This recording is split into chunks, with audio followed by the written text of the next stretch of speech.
The funeral parlor smelled of lilies and broken dreams. Sarah Martinez sat in the back row, her weathered hands folded tightly in her lap, watching as her grandfather's mahogany casket was wheeled past rows of relatives who had suddenly appeared like vultures circling carrion. She hadn't seen most of these faces in years, not since the last family gathering had ended in shouting matches over money, as they always did. Her black dress was the same one she'd worn to her husband's funeral 3 years ago, carefully pressed but showing its age at the seams. The fabric pulled slightly across her shoulders, a reminder that even grief couldn't afford to be replaced in her world. At 34, Sarah looked older than her years, her dark hair already threading with premature silver from too many sleepless nights wondering how she'd pay the rent, feed her 8-year-old daughter Emma, or keep the lights on for another month. "Such a shame about old Miguel," whispered her cousin Diana, sliding into the pew beside her with the practiced grace of someone who'd never missed a meal. Diana's designer handbag cost more than Sarah made in 2 months cleaning office buildings downtown. Though I suppose it's a blessing, really. That farm was bleeding him dry for decades.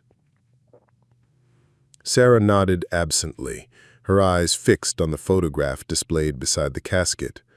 Grandpa Miguel smiled back at her from better times, his weathered face creased with laugh lines, standing proudly in front of the old farmhouse that had been in their family for 4 generations.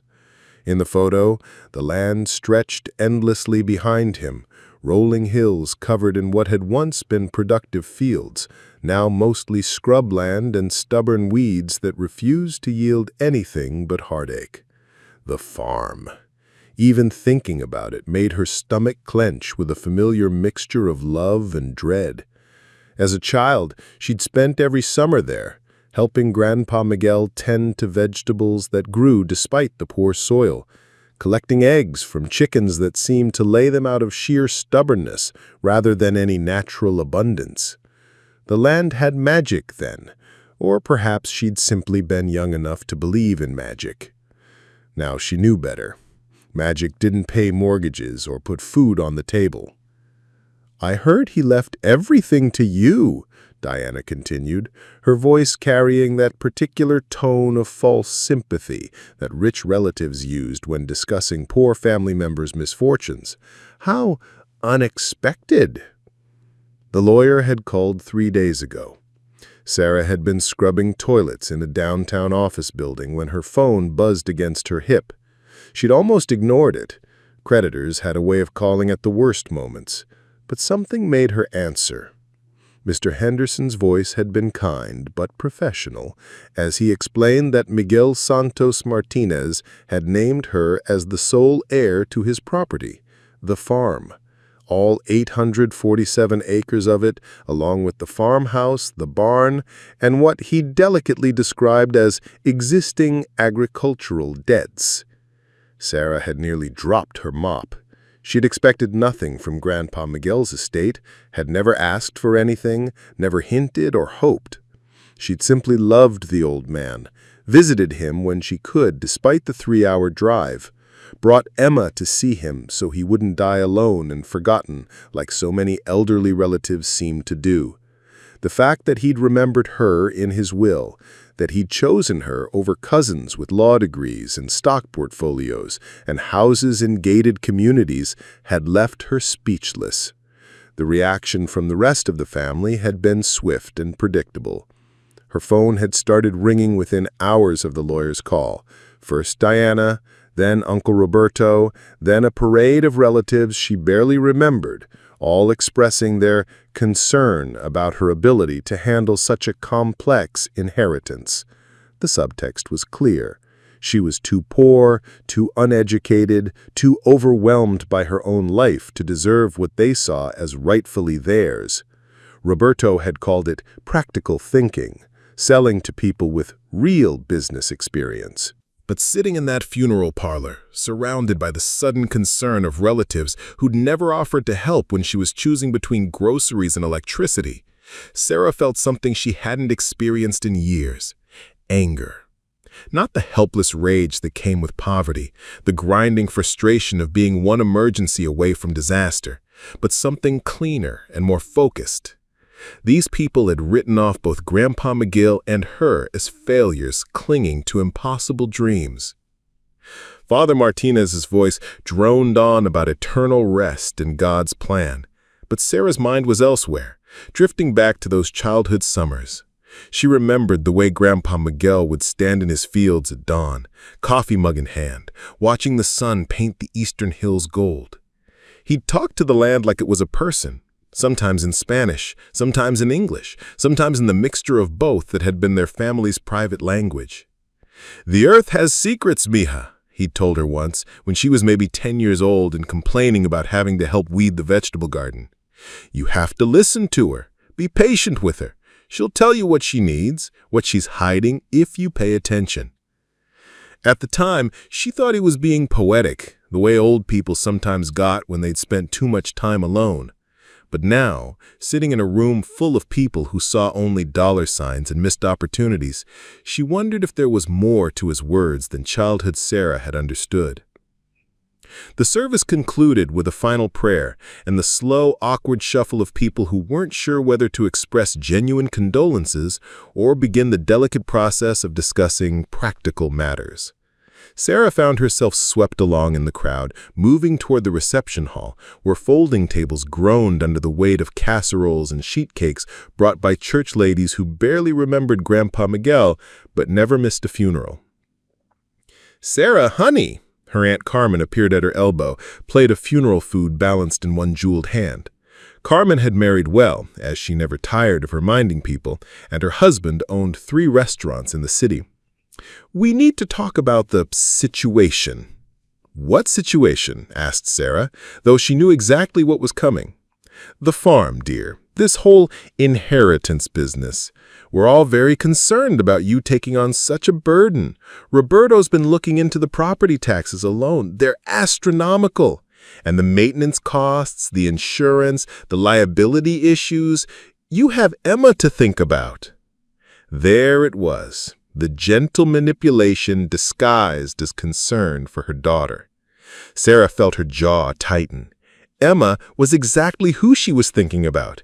Emma, who'd never had a yard to play in, who'd never seen stars unpolluted by city lights, who'd never experienced the particular magic of waking up to roosters instead of sirens. "I appreciate everyone's concern," Sarah said carefully, "but I haven't made any decisions yet." Of course," Carmen agreed quickly. "But you should know that Roberto and his partners are prepared to make you a very fair offer, enough to set you and Emma up properly. Maybe you could finally go back to school, get that teaching degree you used to talk about." The teaching degree. Sarah hadn't thought about that dream in years. It had died along with so many others when Emma's father was killed in a construction accident, leaving them with nothing but debt and a baby who needed everything. Dreams were luxury items she could no longer afford. "How much?" she asked, surprising herself with the directness of the question. Carmen's eyes lit up with what she probably thought was subtle triumph. "Well, the land's not worth much in its current condition, you understand. The soil studies Roberto commissioned shows significant depletion, and the water situation is challenging, but family is family. They're thinking somewhere in the range of $200,000 for the whole parcel." "I need to see it first," Sarah heard herself saying. "The farm. I need to go there before I decide anything." Carmen's smile faltered slightly. "Oh, honey, I'm not sure that's a good idea. The place has been neglected. It might just make this harder for you." But Sarah was already moving away, drawn by an instinct she didn't fully understand, toward the small group gathered around Emma near the dessert table. Her daughter was nodding politely at something one of the great aunts was saying, but Sarah could see the restlessness in her posture, the way her eyes kept drifting toward the exit. Emma had inherited her father's dark eyes and her mother's stubborn streak, along with an 8-year-old's natural immunity to adult concerns about property values and practical decisions. "Mom," Emma said as Sarah approached, relief evident in her voice, "can we go soon? This place smells weird." Sarah almost smiled at her daughter's bluntness. Soon, baby. But first, how would you like to take a trip with me this weekend? We could drive out to see Great-Grandpa Miguel's farm. Emma's eyes lit up with genuine interest for the first time all day. The farm? With the chickens and everything? Maybe. We'll have to see what's still there. Can we spend the night? Like camping? The practical part of Sarah's brain immediately started cataloging potential problems. The farmhouse might not have running water or electricity. There could be safety issues, broken floorboards, exposed wiring, structural problems. They'd need to pack food, sleeping bags, probably a dozen other things she wasn't thinking of. It would cost gas money they couldn't really spare, time away from her weekend cleaning jobs, and for what? To torture herself with might-have-beens before signing the papers that would hand Grandpa Miguel's legacy over to relatives who saw it as nothing more than a real estate transaction? But Sarah was looking at her with such hope, such excitement at the possibility of adventure, that Sarah found herself nodding. We can try. I'll need to make some arrangements, but yes, we'll go see the farm. As they gathered their things and prepared to leave the funeral parlor, Sarah caught sight of Roberto and his brothers huddled in conversation near the guest book. They looked up as she passed, their expressions shifting from surprise to something that might have been worry. Good, she thought with a flicker of satisfaction. Let them wonder what she was planning. The drive home through the city felt different somehow, charged with possibility and terror in equal measure. Emma chattered excitedly about what they might find at the farm, spinning elaborate fantasies about hidden treasure and secret rooms and animals that might have returned to the wild. Sarah listened with half an ear, her mind racing through the logistics of the weekend trip and the larger questions it represented. What was she really hoping to find on that land? Proof that her relatives were wrong, that Grandpa Miguel's farm held value they were too blind to see? A sign that would make the decision easier, point her toward the smart, practical choice that would secure Emma's future from the kind of desperate calculations that had defined Sarah's adult life. As Sarah pulled into the parking lot of their apartment complex, a place where sirens were the evening soundtrack and broken glass decorated the playground, she made herself a promise. Whatever she found at the farm, whatever secrets the land held or failed to reveal, she would make her decision based on what was best for Emma. Not what the relatives expected, not what pride or sentiment demanded, but what would give her daughter the best possible chance at a future free from the kind of desperate calculations that had defined Sarah's adult life. The farm would have to prove itself worthy of that responsibility, and she would have to prove herself worthy of whatever legacy Grandpa Miguel had entrusted to her care. If you're enjoying Sarah's journey so far, please take a moment to like this video and let me know in the comments what you think she should do with the farm. Your support helps me bring you more stories like this one. The alarm clock's shrill cry cut through Sarah's dreams at 4:30 a.m., dragging her back to the reality of fluorescent lights and industrial disinfectant. She'd been dreaming of open fields and morning mist, of Emma's laughter echoing across rolling hills that seemed to stretch forever. The contrast between dream and reality hit her like cold water as she fumbled for her work clothes in the pre-dawn darkness of their cramped apartment. 3 days had passed since Grandpa Miguel's funeral, and the weight of decision pressed down on her like a physical thing. Every surface in their small living space seemed to hold reminders of the choice she had to make. Roberto's business card sat on the kitchen counter next to overdue bills.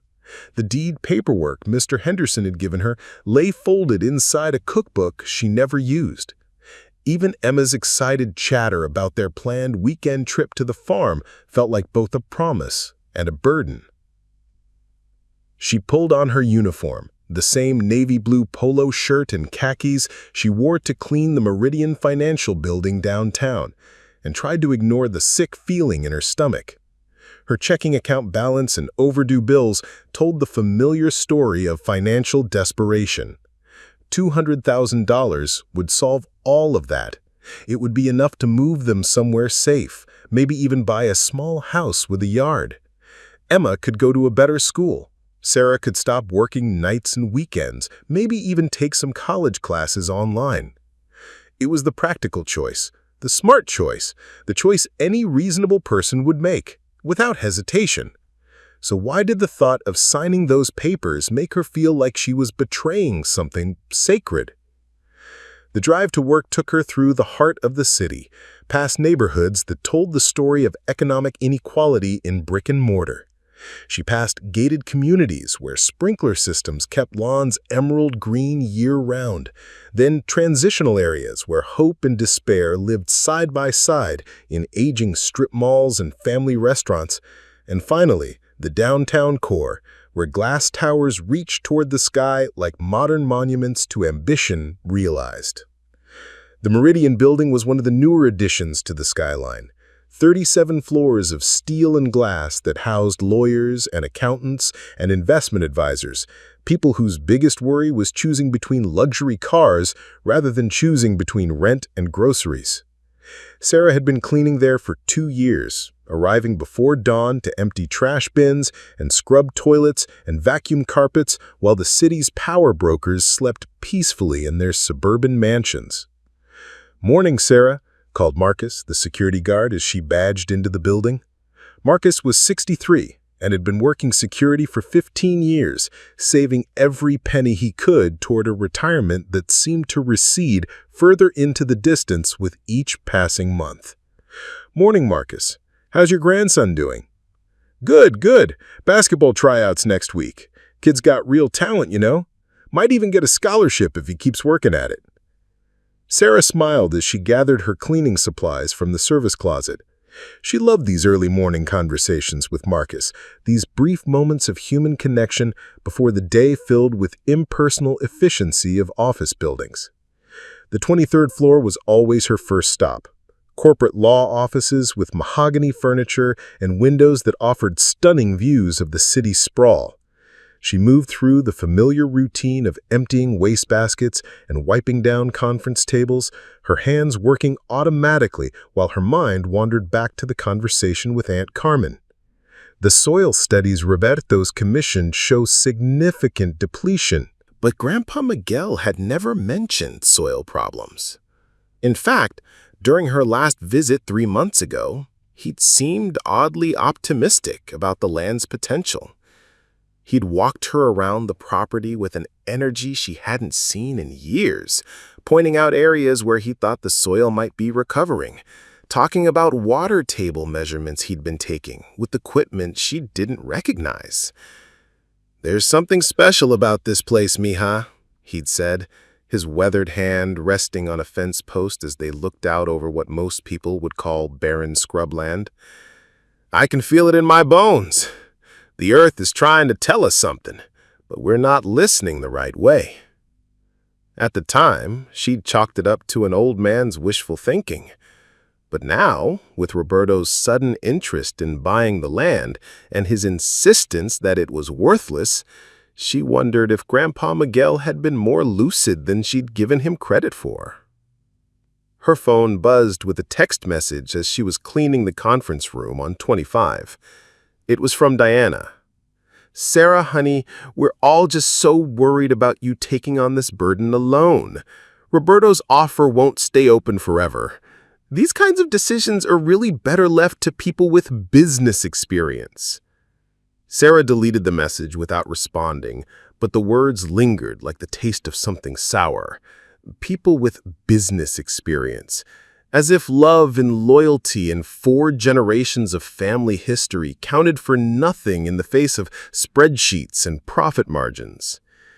The irony wasn't lost on her that she was scrubbing toilets in a building full of people who made more in a month than she made in a year, while her relatives questioned her ability to handle a piece of land that had sustained her family for decades.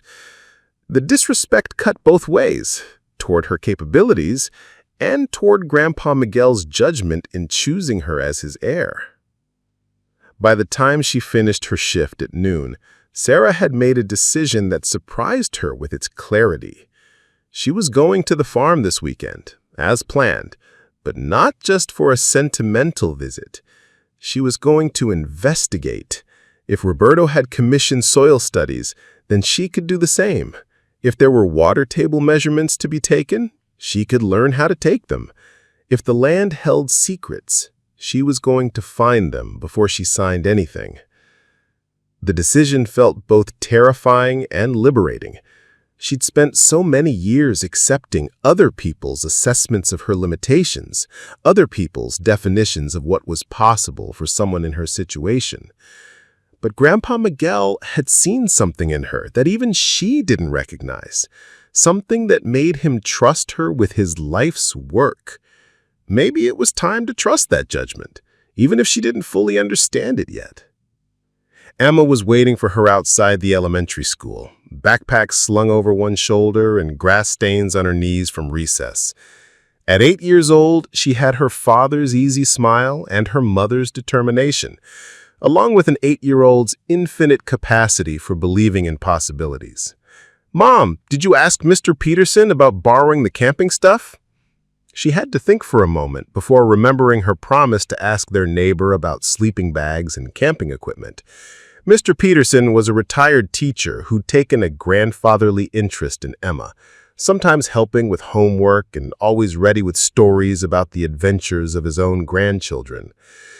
"Not yet, baby, but I will.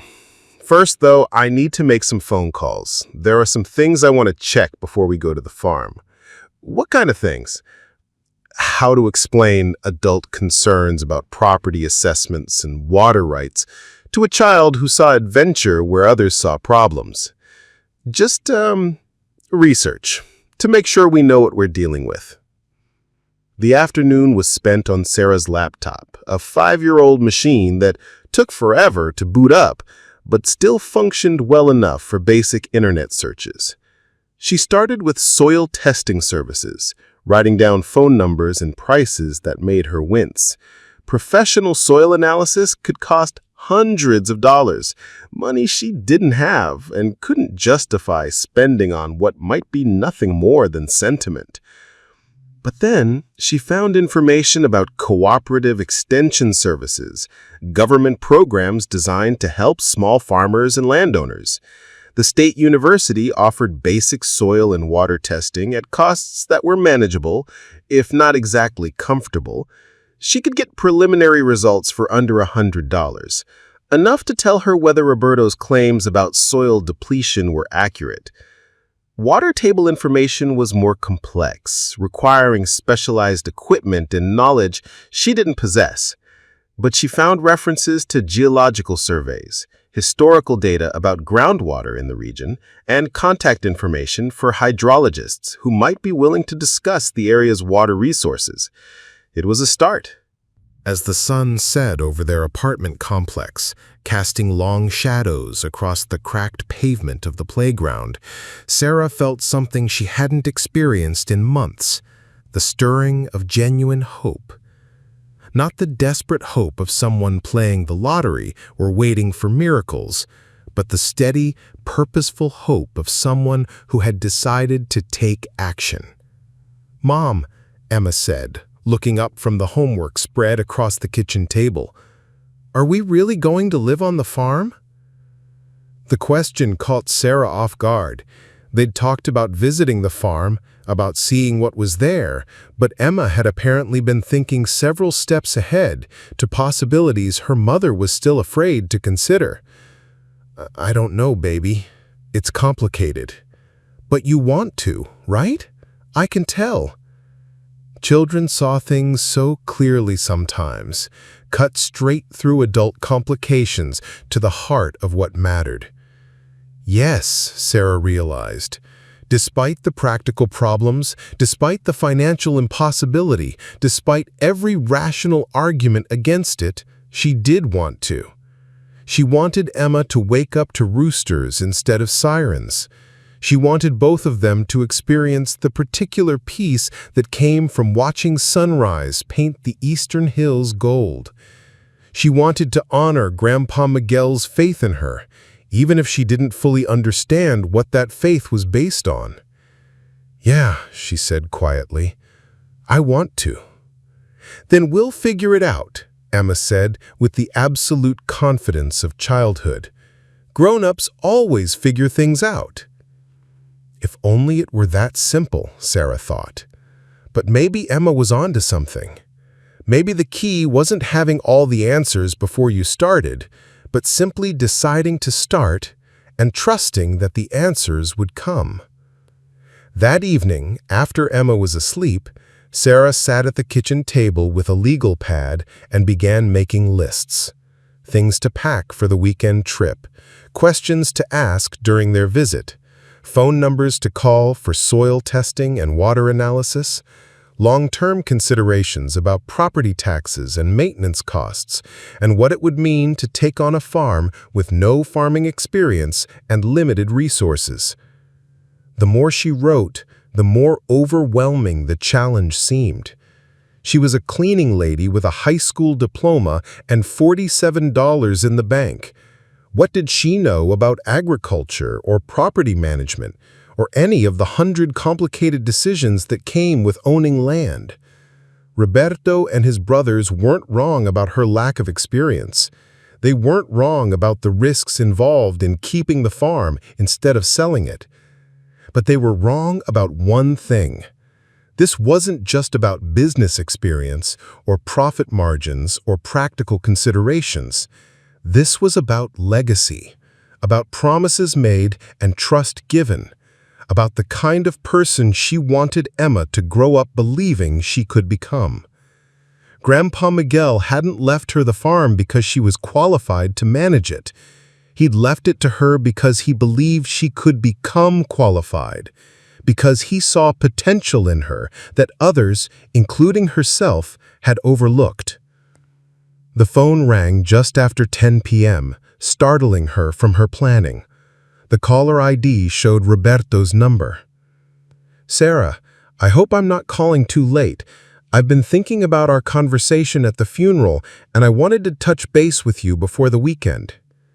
His voice carried that carefully modulated tone of concern she was learning to recognize, the sound of manipulation disguised as family loyalty. "What can I do for you, Uncle Roberto?" "Well, I heard through the grapevine that you're planning to visit the farm this weekend.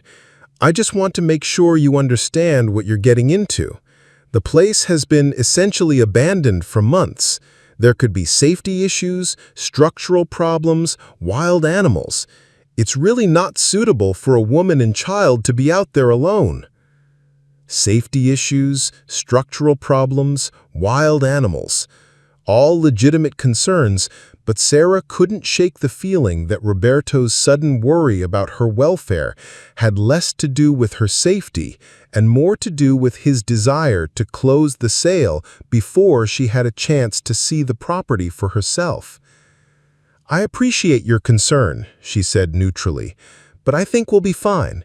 It's just a quick visit to get a feel for the place." Sarah, you have to understand. Sentiment is a luxury you can't afford. I know Miguel meant a lot to you, and I respect that. But holding on to this property out of some misguided sense of loyalty isn't going to help you or Emma in the long run. You need to think practically about what's best for your family's future. There was that word again, practical, as if love and loyalty and the dreams of 4 generations were somehow impractical considerations in decisions about land and legacy. I understand your position, Uncle Roberto, but I need to see the farm before I make any decisions. I owe Grandpa Miguel that much, at least. A pause, during which she could almost hear him calculating how to respond. Of course. Family sentiment is important, but please just be careful out there. And remember that this offer won't stay open indefinitely. The market for rural land isn't exactly robust these days. After he hung up, Sarah sat staring at the phone for a long time. Roberto's call had been intended to discourage her visit, to plant seeds of doubt and fear that might drive her toward the quick sale he wanted. Instead, it had the opposite effect. His eagerness to close the deal, his insistence that she shouldn't visit the property, his repeated emphasis on the land's worthlessness, all of it felt like someone protesting too much, trying too hard to control a narrative that might not hold up under scrutiny. What were they afraid she might find? The question followed her to bed that night, weaving through dreams of hidden springs and secret valleys, of Grandpa Miguel's knowing smile and Emma's delighted laughter echoing across morning fields. When she woke at dawn, the decision had crystallized into something like determination. They were going to the farm. They were going to spend the weekend exploring every acre Grandpa Miguel had left her. They were going to listen to what the land had to tell them, just as he'd always said they should. And whatever they discovered, whether it confirmed her relative's assessment or revealed something entirely different, would guide her decision about what came next. For the first time since the lawyer's call, Sarah felt like she was moving towards something, rather than just reacting to pressure from others. It was a small shift, but it felt significant. She was no longer just the poor relation making desperate choices among limited options. She was Grandpa Miguel's chosen heir, and she was going to approach that responsibility with the respect and attention it deserved. The farm would have its chance to speak, and she would have her chance to listen. 6 months later, Sarah stood in the same funeral parlor where this journey had begun, but this time she was there for Roberto's sentencing hearing. The federal judge had been clear. Fraud, conspiracy, and attempted theft of natural resources carried serious consequences. As Roberto was led away in handcuffs, Sarah felt no satisfaction, only the quiet certainty that justice had been served. Outside the courthouse, Emma tugged at her mother's hand. "Mom, can we go see the chickens now? Mrs. Williams said the new chicks hatched yesterday." Sarah smiled, looking out over the rolling hills that now belonged truly and legally to them. The Martinez Community Water Trust was already operational, providing clean water to 6 local farms and employing 12 people from the community. The aquifer flowed strong and pure beneath their feet, protected by law and sustained by careful stewardship. Yes, baby, let's go home. Home. Not the cramped apartment where they'd once worried about rent money, but the farmhouse, where Emma's great-grandfather had dreamed of this exact moment, where the land would teach them its secrets, and they would prove themselves worthy guardians of the trust he'd placed in them. The drive to Grandpa Miguel's farm began before sunrise on Saturday morning. Sarah's 10-year-old Honda loaded with borrowed camping gear, grocery store sandwiches, and Emma's barely contained excitement. The city gradually gave way to suburban sprawl, then rural highways lined with billboards advertising everything from truck stops to salvation. Emma had fallen asleep against the window by the time they reached the county roads, her breath fogging the glass as Sarah navigated turns she remembered from childhood visits. The familiar landmarks appeared like old friends emerging from morning mist. Miller's feed store, still operating from the same weathered building that had served 3 generations of local farmers. The white church with its bell tower that had called Grandpa Miguel to Sunday services for 40 years. The rusty mailbox marking the Hendricks place, where Mrs. Hendricks had always waved from her garden when Sarah was small. And then, there it was, the faded wooden sign that read, Martinez Family Farm, Est 1962, in letters that had once been painted green but now showed more wood than color. Sarah pulled into the gravel driveway and felt her heart sink as she got her first full view of the property in daylight. The farmhouse looked smaller than she remembered, and infinitely more tired. White paint peeled from its siding like old skin, revealing gray wood underneath. The front porch sagged slightly on one side, and several windows were covered with plywood. The barn stood open to the elements, its red paint faded to rust brown and one door hanging from a single hinge. Weeds grew waist-high around both buildings, and the fields that stretched beyond were covered in scrub brush and volunteered trees that spoke of years without cultivation. "Mom," Emma said, rubbing sleep from her eyes, "is this it?" Sarah swallowed hard against the disappointment rising in her throat. From the road, the place looked exactly like what Roberto and his brothers claimed it was, a worthless piece of abandoned property that would cost more to rehabilitate than it could ever be worth. The romantic notions she had carried about returning to the land of her childhood seemed foolish now, exposed by harsh morning light and the reality of neglect. This is it, baby. It's, seen better days. But Emma was already unbuckling her seatbelt, her face pressed against the window with genuine curiosity rather than disappointment. "Can we explore? Look, there's a tire swing!" Sure enough, hanging from an ancient oak tree near the house was a rope swing that Sarah remembered from her own childhood. The tire looked new, or at least newer than everything else, as if Grandpa Miguel had maintained this one small reminder of better times. They gathered their things and approached the farmhouse. Sarah used the key Mr. Hendricks had given her to unlock the front door, which opened with a groan of protest that echoed through empty rooms. Inside, dust motes danced in shafts of sunlight filtering through windows that needed cleaning. The furniture was covered with sheets, giving the living room the appearance of a museum closed for renovation. But underneath the dust and neglect, Sarah could see traces of the home she remembered. The kitchen still had Grandpa Miguel's coffee pot on the counter, and his reading glasses lay folded beside a stack of agricultural magazines. The walls held photographs spanning decades, family gatherings, harvest celebrations, and pictures of children and grandchildren who had long since moved to cities and forgotten their rural roots. "It smells like old people," Emma observed with 8-year-old directness. "It smells like memories," Sarah corrected gently, though she had to admit the musty odor of a house left too long without proper ventilation wasn't particularly inviting. They spent the morning exploring, Emma approaching each discovery with the enthusiasm of an archaeologist uncovering ancient treasures.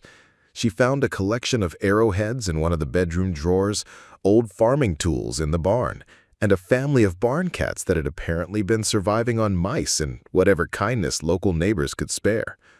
Sarah found herself seeing the property through her daughter's eyes, not as a collection of problems and expenses, but as a place full of possibilities. The barn could be restored. The fields could be cleared and replanted. The house could be brought back to life with enough work and determination. But even as she entertained these thoughts, the practical side of her brain was calculating costs that seemed insurmountable. "Mom, come look at this," Emma called from somewhere behind the barn. Sarah followed her daughter's voice and found her standing beside what appeared to be a well house, a small stone structure she didn't remember from childhood visits.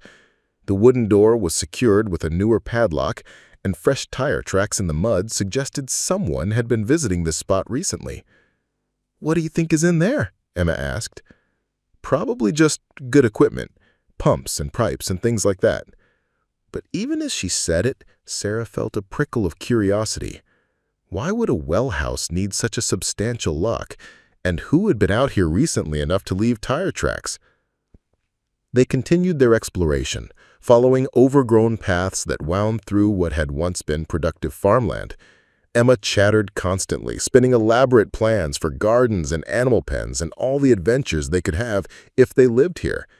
Her enthusiasm was infectious, and Sarah found herself caught up in the fantasy despite her better judgment. "We could have chickens," Emma said, pointing to what might have once been a chicken coop. "And maybe goats. I read the goats are really smart and they can help clear brush." "Goats need lots of care, baby, and veterinary bills." "But they'd pay for themselves, right, if we sold milk and cheese?" Sarah smiled at her daughter's confidence that every problem had a solution. At 8 years old, Emma still believed that wanting something badly enough was half the battle toward achieving it. She envied that certainty, even as she knew life was more complicated than childhood optimism could encompass. They were heading back toward the house for lunch when Sarah's phone rang. The caller ID showed Diana's number. "Sarah, honey, where are you? I've been trying to reach you all morning." "We're at the farm, just looking around." A pause. "You're actually there? Oh, Sarah, I wish you'd told us. Roberto would have come with you, helped you see what you're dealing with." The last thing Sarah wanted was Roberto's help interpreting what she was seeing. "We're managing fine on our own." "But you're not trained to assess property conditions. You might miss important problems, structural issues, environmental hazards, that sort of thing. This really isn't something you should be doing alone." There it was again, that subtle message that she wasn't competent to make her own observations about her own inheritance. Diana, I appreciate everyone's concern, but I need to see this place for myself before I make any decisions. Of course, of course. But you should know that Roberto's been doing some additional research. The property taxes are even higher than we initially thought, and there are water rights issues that could get very complicated. He's really quite eager to spare you all this trouble. Water rights issues. That was new information, and it piqued Sarah's interest rather than discouraging it.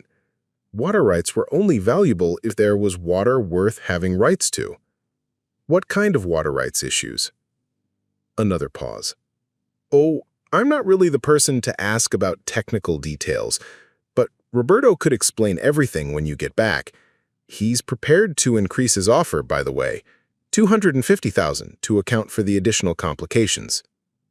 $50,000 more than the original offer, for property that was supposedly worthless and becoming more problematic by the day.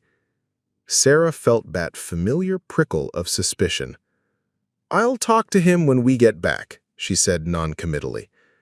After hanging up, she stood staring at the locked well house. Water rights issues. Additional complications, an increased offer for worthless land. The pieces didn't fit together in a way that supported Roberto's claims about the property's lack of value.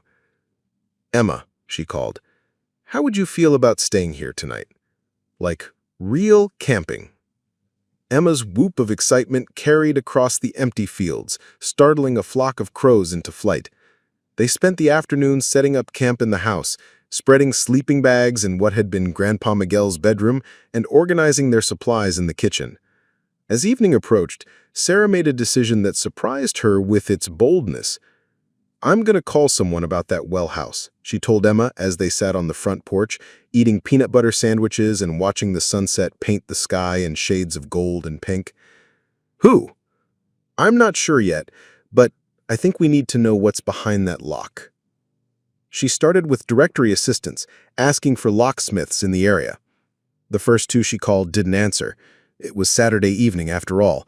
But the third, a man named Joe Sullivan, picked up on the second ring and agreed to drive out for an emergency call fee that made Sarah wince but wasn't completely impossible. Joe arrived an hour later in a pickup truck loaded with tools, accompanied by a yellow lab that Emma immediately befriended. He was maybe 60, with the kind of weathered face that spoke of decades working outdoors, and he approached the locked well house with professional curiosity. "This is a good lock," he said, examining the mechanism. "Not something you'd typically see on farm equipment. You sure you want me to cut it?" "It's my property," Sarah said, with more confidence than she felt. "I need to know what's inside." The lock gave way with a spray of sparks from Joe's cutting torch. He stepped back as Sarah approached the wooden door, Emma close beside her despite the late hour. "Careful now," Joe warned. "Old wells can have gas buildup, unstable structures. Maybe let me take a look first." But when he pulled open the door, they found something none of them had expected. Instead of a traditional well shaft, a modern concrete staircase led down into artificial lighting. The walls were lined with sophisticated equipment, gauges and monitors and pumps that hummed with electrical power. "Well, I'll be damned," Joe muttered. "That's not what I was expecting." Sarah descended the stairs carefully, Emma's hand gripping hers despite the late hour. The underground chamber was larger than the well house above and filled with equipment she didn't recognize, but that was clearly expensive and recently installed. Digital displays showed measurements and readings that meant nothing to her, but suggested this was far more than a simple water well. "Mom," Emma whispered, "it's like a secret laboratory." In the center of the chamber, a large pipe disappeared into the floor, surrounded by monitoring equipment and what appeared to be testing apparatus. Charts and graphs were posted on the walls, showing water table measurements, flow rates, and geological data spanning several years. "Your grandfather was a busy man," Joe observed, studying the equipment with obvious respect. "This is some serious hydrological monitoring setup. It costs a fortune to install." Sarah found a folder labeled Water Analysis Reports sitting on a small desk in one corner. The documents inside were dense with technical language, but certain phrases jumped out at her. Exceptional purity, significant flow rate, sustainable yield potential, and commercially viable aquifer. One report, dated just 3 months before Grandpa Miguel's death, contained a highlighted section that made her heart race. Preliminary analysis suggests aquifer capacity sufficient to support municipal water supply for a population of 50,000 to 75,000 residents. Further testing recommended to determine extraction feasibility for commercial bottling operations. "Joe," she said, her voice barely steady, "what do you make of this?" He studied the reports over her shoulder, his expression growing more serious as he read. "Ma'am, if these numbers are accurate, you're sitting on one hell of a water source. Pure spring water, high flow rate, deep aquifer that won't be affected by surface contamination. This is the kind of thing beverage companies pay millions for." Emma had wandered to another corner of the chamber where she was examining what appeared to be water samples in laboratory bottles. "Mom, this water is really clear, like really, really clear." Sarah took one of the bottles and held it up to the light. The water was indeed crystal clear, without the faint cloudiness that characterized most well water. She unscrewed the cap and tasted it. Pure, cold, with a clean taste that reminded her of mountain springs she'd drunk from during camping trips. "Your grandfather knew what he had here," Joe said, gesturing at the sophisticated monitoring equipment. "This setup didn't happen overnight. He'd been studying this aquifer for years, collecting data, documenting everything properly. Question is, who else knows about it?" The question hit Sarah like a physical blow. Roberto's sudden interest in buying worthless land, Diana's calls about water rights issues, the increased offer that had come within hours of their arrival at the farm, the family's eagerness to keep her away from the property, their insistence that she wasn't qualified to assess its value. They knew. Somehow, Roberto and his brothers had learned about the aquifer, about its commercial potential, about the fortune that lay beneath land they were trying to buy for a fraction of its worth. "We need to get copies of all this," Sarah said, her mind racing. "Documentation, reports, everything." Not approvingly. "Smart thinking. And you might want to get your own water analysis done just to confirm these results. Independent verification would be important if there's any kind of legal challenge." Legal challenge. The word sent a chill through Sarah as she realized what she was potentially facing. If Roberto knew about the aquifer's value, he wouldn't simply accept her decision to keep the property. He'd find ways to challenge Grandpa Miguel's will, to question my competency, to create legal obstacles that could tie up the inheritance for years. But she also realized something else. Grandpa Miguel hadn't just left her a farm, he'd left her a weapon to fight back against decades of family condescension and dismissal. He'd given her the means to secure Emma's future and to prove that his faith in her had not been misplaced. They spent another hour in the underground chamber, copying documents and taking pictures of the equipment with Sarah's phone. Joe helped her understand the basic principles of what they were looking at. An extensive monitoring system that tracked one of the largest and purest aquifers in the region, possibly in the state. "Your grandfather was a smart man," Joe said as they climbed back to ground level. "He documented everything properly, followed all the right procedures. These reports would hold up in any court or regulatory proceeding." By the time Joe left, it was after midnight. Sarah and Emma settled into their sleeping bags in Grandpa Miguel's bedroom. But sleep eluded Sarah as she processed the magnitude of what they'd discovered. The numbers in those reports suggested the aquifer could be worth millions, potentially tens of millions if properly developed. Emma fell asleep quickly, exhausted by the day's adventures and seemingly unbothered by the implications of their discovery. But Sarah lay awake, staring at the ceiling, her mind spinning through scenarios and possibilities that ranged from exhilarating to terrifying. Her phone buzzed with a text message at 6:47 a.m. "Roberto, hope you're having a nice visit. Remember that offer expires Monday. Don't let sentiment override good sense." The message felt different now, loaded with threat rather than concern. Roberto wasn't worried about her making a sentimental mistake. He was worried about her discovering what he already knew. Sunday morning brought new challenges. Sarah woke to find Emma already up and dressed, standing at the kitchen window with an expression of concern. "Mom, there are cars coming up the driveway." Sarah looked out to see two vehicles approaching, Roberto's silver Mercedes and a pickup truck she didn't recognize. Her uncle stepped out of the Mercedes looking less polished than usual, his typically perfect hair slightly disheveled and his expression grim. Two men emerged from the pickup truck, both wearing work clothes and carrying clipboards. "Sarah," Roberto called as he approached the house, "I'm so glad we caught you before you left. I was worried when Diana said you were out here alone." "We're fine, Uncle Roberto. Just finishing up our visit." "Good, good. I've brought some people I'd like you to meet. Jim and Dave here are property assessors. They've been doing some preliminary evaluation of the land, and I thought you should hear their findings firsthand." Property assessors, on a Sunday morning, who just happened to be available for an impromptu evaluation of supposedly worthless farmland. Sarah felt her suspicions crystallize into certainty. "That's very thoughtful," she said carefully, "but I haven't authorized any property assessment." "Oh, it's nothing formal," Roberto assured her, but his smile seemed strained. "Jim, why don't you explain what you found?" The older of the two men consulted his clipboard. "Well, ma'am, I'm afraid the news isn't good.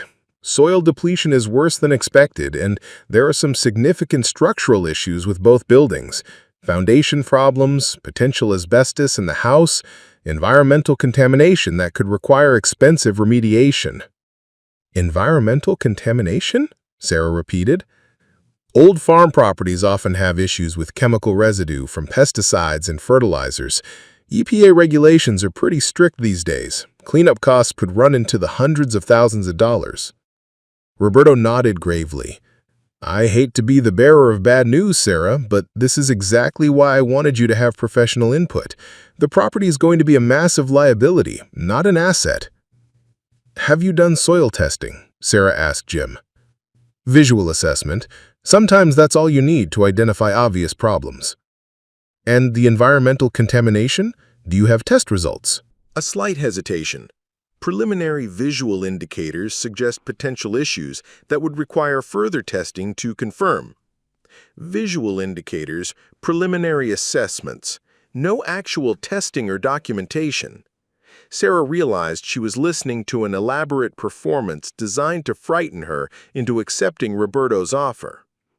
"That's interesting," she said, "because I found some recent soil and water testing results that show something quite different." The change in Roberto's expression was subtle but unmistakable, a tightening around his eyes, a stiffness in his posture that suggested she'd said something he hadn't expected. "Oh, what kind of testing?"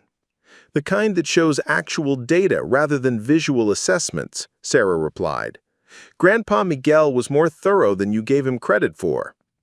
"Now, Sarah," Roberto's voice carried a warning edge, "you have to be careful about putting too much faith in tests done by someone without proper expertise. Miguel was a good man, but he wasn't a scientist." "No, but the hydrologists he hired were." The words hung in the air like a challenge. Roberto's carefully constructed facade began to crack, revealing something harder and more desperate underneath. "I think there may be some misunderstanding here," he said. "Whatever Miguel thought he'd found, the reality is that this property has limited value in today's market. Rural land just isn't the investment it used to be." "Unless there's something valuable underneath it," Sarah said quietly. The silence that followed was broken by Emma, who had been listening from the porch with the acute awareness children possessed for adult tension. "Mom, should we show them the secret room?"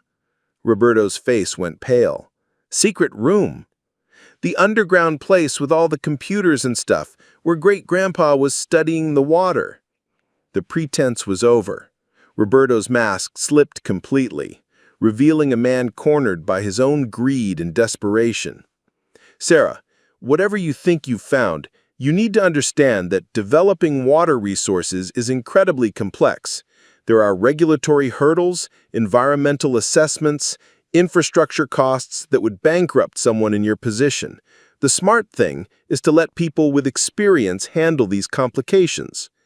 People like you mean. People with the resources and expertise to maximize the property's potential, yes, while paying me a fraction of what it's actually worth. Roberto's expression hardened. You're being naive if you think you can go up against established business interests. Water rights law is complicated. There are existing claims, regulatory frameworks, political considerations that you don't understand. The threat was barely veiled now. Roberto wasn't just offering to buy her property, he was warning her about the consequences of refusing his offer. Are you threatening me, Uncle Roberto? I'm trying to protect you from making a mistake that could destroy your family's future. Sometimes legal challenges to inheritance can be complicated, especially when questions arise about the deceased's mental competency or undue influence. Zara felt ice form in her stomach. Roberto was threatening to challenge Grandpa Miguel's will, to claim that he hadn't been mentally competent when he'd chosen her as his heir. Such a challenge could tie up the property for years, drain whatever resources she had in legal fees, and potentially leave her with nothing. But she also realized that Roberto's desperation revealed the magnitude of what was at stake. He wouldn't be threatening legal action over a worthless piece of farmland. The aquifer beneath their feet was worth enough to justify significant risk and expense to obtain it. "I think you should leave now," she said, surprised by the steadiness of her own voice. "Sarah, please think carefully about what you're doing. The offer on the table is generous, but it won't remain available indefinitely, and legal challenges to inheritance can be very expensive for all parties involved." "I said you should leave." Roberto studied her face for a long moment, perhaps looking for signs that his threats had achieved their intended effect. When he saw only determined resistance, his expression shifted to something colder and more calculating. "I hope you know what you're doing, for Emma's sake." The mention of her daughter was the final straw. Sarah felt anger rise in her like a physical force, burning away the last traces of family sentiment and polite deference. "Get off my property, now!" Roberto and his assessors left without another word, but Sarah could see in his posture and the set of his shoulders that this was far from over. He'd played his opening moves, deception, manipulation, intimidation, and she'd resisted all of them. Now he would escalate to more serious measures. As their vehicles disappeared down the gravel driveway, Emma came to stand beside her mother on the porch. "Are we in trouble, Mom?" Sarah put her arm around her daughter's shoulders, drawing strength from the solid warmth of her presence. "I don't know, baby, but we're going to fight for what's ours." For the first time since the lawyer's call about her inheritance, Sarah felt like she truly understood what Grandpa Miguel had left her. Not just land or water or potential wealth, but a choice. She could accept other people's assessment of her limitations, or she could prove that his faith in her had been justified. The battle for her family's future was just beginning. Before we see how Sarah's confrontation with Roberto unfolds, please hit that subscribe button and ring the notification bell so you never miss an episode. This story is about to take some unexpected turns, and you won't want to miss what happens next. Monday morning arrived with the weight of destiny pressing down on Sarah's shoulders like a physical thing. She'd driven back to the city Sunday evening with copies of Grandma Miguel's water analysis reports burning like secrets in her purse. Emma chattering excitedly about their adventure, while Sarah's mind raced through the implications of what they'd discovered. The knowledge that her inheritance was worth millions rather than thousands should have felt liberating, but instead it felt like carrying dynamite, powerful enough to change everything, dangerous enough to destroy her if she made the wrong move. He was afraid of her. That realization was almost as startling as discovering the underground monitoring station. Roberto, with his business degree and political connections and decades of experience, was afraid of what she might do with the knowledge she'd gained, which meant she had more power in this situation than she'd understood. But power without strategy was just chaos waiting to happen. Sarah needed help, and she needed it from people who couldn't be bought or intimidated by Roberto and his brothers. Which was why, at 7:30 Monday morning, she found herself standing outside the offices of Hartwell & Associates, Environmental Law, clutching a manila folder full of documents and hoping that David Hartwell's reputation for taking on powerful interests on behalf of underdog clients was more than just marketing copy. The law office occupied the second floor of a converted Victorian house in the Arts District, the kind of place that suggested principled practice over a profitable one. Sarah climbed the narrow stairs to a reception area that managed to look both professional and welcoming, with bookshelves full of environmental law texts and framed photographs of pristine wilderness areas on the walls. "You must be Ms. Martinez," said the receptionist, a woman in her 50s with kind eyes and graying hair pulled back in a practical bun. "I'm Janet. Mr. Hartwell is looking forward to meeting with you." David Hartwell appeared a few minutes later, and Sarah was surprised by his youth, maybe 40 with the lean build of someone who spent weekends hiking rather than golfing, and an intensity in his dark eyes that suggested he took his work personally. He wore jeans and a button-down shirt rather than the expensive suit she'd expected, and his handshake was firm without being dominating. "Ms. Martinez, please come in. Janet said you have some documents you'd like me to review regarding a property inheritance." His office continued the theme of principled informality, law books mixed with environmental journals, a desk that showed evidence of actual work rather than just display, and windows that looked out over a small garden where someone had planted native wildflowers on the walls. Sarah felt some of her nervousness ease as she settled into a chair across from his desk. "I'm not sure where to start. This is all very new to me." "Why don't you start with what brought you to my office? Janet mentioned something about family pressure regarding inherited property."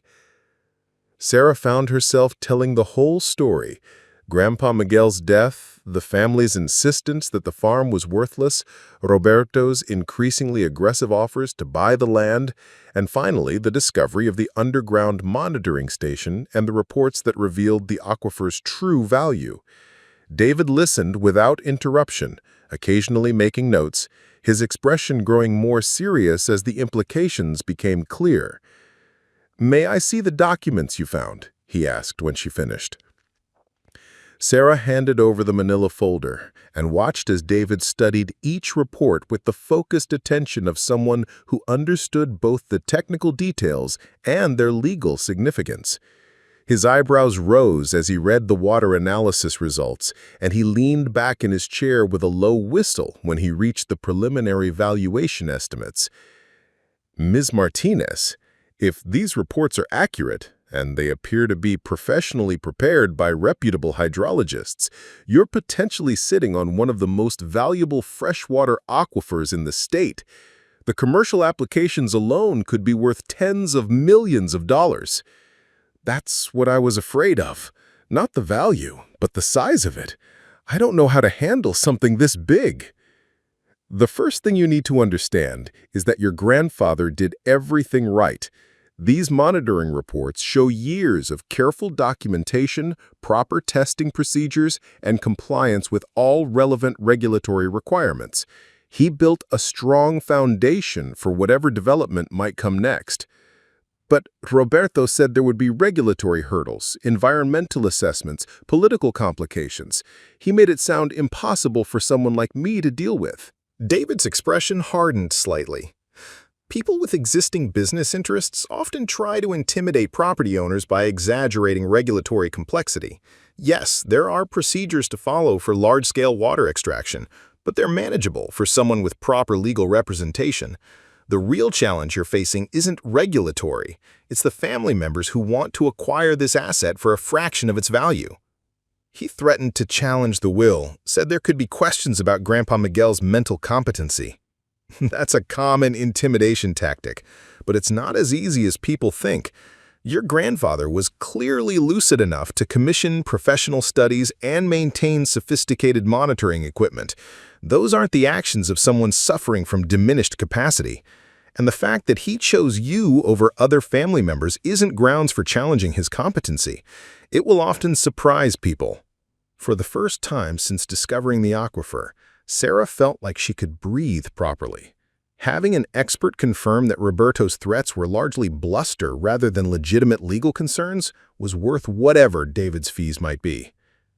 "There's something else," David continued, studying one of the reports more closely. "According to these geological surveys, the aquifer extends beyond your property boundaries. It appears to run under several adjacent parcels, including land owned by—" He checked the property maps attached to the reports. "Martinez Holdings, LLC. Martinez Holdings? It appears to be a limited liability company formed 6 months ago. Do you know anything about it?" Sarah shook her head, but a cold certainty was forming in her stomach. "But I can guess who owns it." David made some notes on a legal pad. "If your relatives formed a company to purchase adjacent land after learning about the aquifer, that could constitute fraud, if they use that information to negotiate purchases without disclosing the water rights implications." The room seemed to spin slightly as the full scope of Roberto's plan became clear. He hadn't just been trying to buy her property for less than its value. He'd been systematically acquiring surrounding parcels to control access to the entire aquifer. If she'd sold him the farm for $200,000, he would have gained control of a water source worth tens of millions. Can we prove it? We'll need to do some research, but property purchases are public records. If Martinez Holdings bought land at below market prices after gaining knowledge of the aquifer, and if your relatives failed to disclose material information that would have affected those sales, there could be grounds for legal action. What kind of legal action? Fraud, breach of fiduciary duty, possibly RICO violations if this was a coordinated scheme to defraud multiple property owners. We're talking about serious federal crimes, not just civil disputes. Sarah felt simultaneously elated and terrified. The idea that Roberto and his brothers might face criminal charges for their scheme was satisfying, but it also meant that she was potentially going up against people who had committed serious crimes to get what they wanted. People that are desperate might escalate to more dangerous measures. "Mr. Hartwell, I need to ask, what are your fees for this kind of case?" David smiled, and for the first time since entering his office, Sarah saw something that might have been genuine amusement in his expression. "Miss Martinez, if the facts are as they appear, this is exactly the kind of case I became an environmental lawyer to handle. Powerful interests trying to defraud ordinary people out of valuable natural resources. I'd be willing to work on a contingency basis. You don't pay unless we win, and then I take a percentage of any recovery." "And if we lose?" "If we lose, you're not out any legal fees. But based on what I'm seeing here, I don't think we're going to lose. Your grandfather left you more than just a valuable aquifer. He left you the documentation to prove it belongs to you, and the evidence to expose anyone who tries to steal it." They spent another hour going through the documents in detail, with David explaining the legal implications of each report and test result. By the time Sarah left his office, she had a plan of action that felt both overwhelming and oddly empowering. David would research Martinez Holdings and the surrounding property purchases while filing preliminary paperwork to establish her legal rights to the aquifer. Meanwhile, Sarah would return to the farm to secure the monitoring station and gather any additional documentation Grandpa Miguel might have left. "One more thing," David said as she prepared to leave. "Don't sign anything your relatives give you. Don't make any verbal agreements, and be careful about what you say to them. If this is as big as I think it is, they may become increasingly desperate as they realize their scheme is unraveling." The drive home took Sarah through neighborhoods that looked different now that she understood the magnitude of what she was dealing with. The gated communities where Roberto and his brothers lived, the luxury cars and restaurant parking lots, the casual displays of wealth that had once made her feel inadequate, all of it seemed smaller somehow, less intimidating. Money was just a tool, and now she potentially had access to more of it than any of her relatives had ever imagined. But with that realization came a sobering awareness of responsibility. If the aquifer was worth tens of millions of dollars, then the decisions she made about its development would affect not just her own life, but the lives of everyone in the surrounding community. Water was too precious a resource to be wasted or exploited irresponsibly, no matter how much profit might be involved. Emma was waiting for her when she arrived home from school, practically vibrating with excitement about their weekend adventure and the prospect of returning to the farm.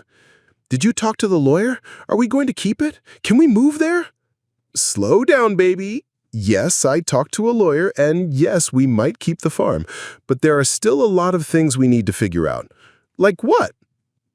"How to explain adult complexities about legal battles and family betrayal to an 8-year-old. Like making sure we do everything properly so no one can say we don't deserve to have it." Emma nodded with the serious expression she wore when trying to understand grown-up concerns. "Because Uncle Roberto was being mean about it?" "Uncle Roberto was confused about some things, but we're going to help him understand better." Sarah's phone rang as they were preparing dinner, the caller ID showing a number she didn't recognize. "Miss Martinez? This is Gary Chen from Midwest Geological Services. I hope I'm not calling it a bad time." "I'm sorry, I don't think we've met." "No, but I worked with your grandfather on the aquifer monitoring project. I heard about his passing, and I wanted to offer my condolences. Miguel was a remarkable man." Sarah felt a flutter of anticipation, another piece of the puzzle Grandpa Miguel had left for her. "Thank you. I'm still trying to understand everything he was working on. I imagine it's quite overwhelming. Miguel spent the better part of 5 years documenting that aquifer, and he was very thorough. I assume you found the monitoring station." "Yes, just this weekend." "Good. There are some additional reports he commissioned that you should be aware of. Environmental impact assessments, sustainability studies, preliminary engineering plans for responsible extraction.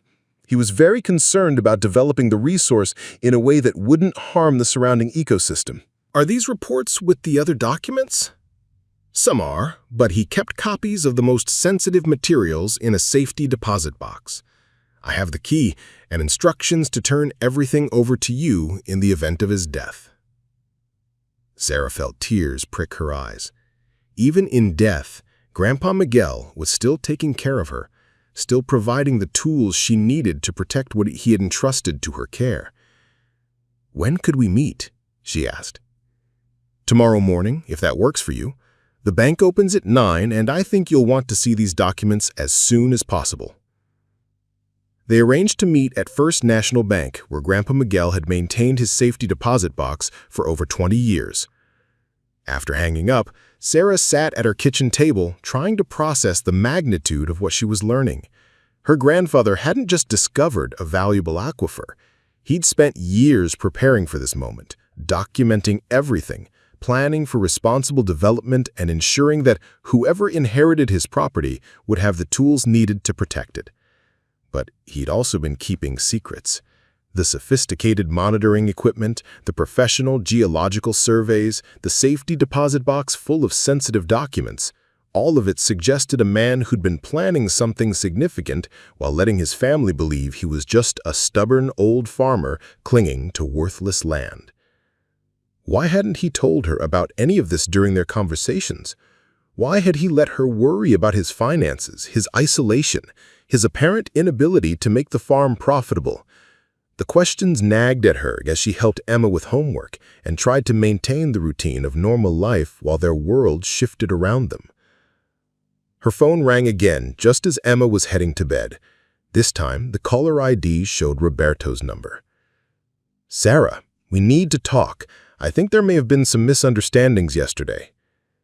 "I don't think there were any misunderstandings, Uncle Roberto." "You're upset, and I understand that. Family business can be emotional. But I want you to know that my offer still stands, and I'm prepared to be even more generous. $300,000 now, and I'll handle all the paperwork and transfer costs." $300,000 now, for property that was supposedly becoming more problematic by the day. Sarah felt a grim satisfaction at how transparently desperate Roberto was becoming. I'm not interested in selling. Sarah, please think about what you're doing. You have Emma to consider. This kind of money could secure her future, pay for college, give you both a comfortable life. Don't let pride override good sense. It's not about pride. Then what is it about? Because I have to tell you, the legal complexities are only going to get worse. There are existing water rights claims in the area, environmental regulations that could restrict development, tax implications that could eat up any potential profits. You're not equipped to handle these kinds of issues. Maybe not by myself, but I have help now. A long pause. What kind of help? The kind that understands environmental law and water rights and schemes to defraud property owners. Another pause, longer this time. When Roberto spoke again, his voice had changed, become colder and more calculating. I hope you're not making accusations you can't support, Sarah. Defamation can be a very expensive mistake. I'm not making accusations. I'm stating facts, based on documented evidence. What evidence? The kind my lawyer says will be very interesting to federal investigators. The silence stretched so long that Sarah wondered if Roberto had hung up. When he finally spoke, his voice carried a threat that made her skin crawl. Sarah, you need to understand that you're playing a very dangerous game. There are interests involved here that are much bigger than you realize. People who won't hesitate to protect their investments. Are you threatening me? I'm warning you, for your own good and for Emma's. The line went dead. Sarah sat staring at the phone, her hands shaking slightly. Roberto had just made the kind of explicit threat that David Hartwell would definitely want to know about. But more than that, he'd confirmed that this was indeed bigger than just family greed. There were other interests involved, other people who stood to lose if the aquifer's true ownership became public knowledge.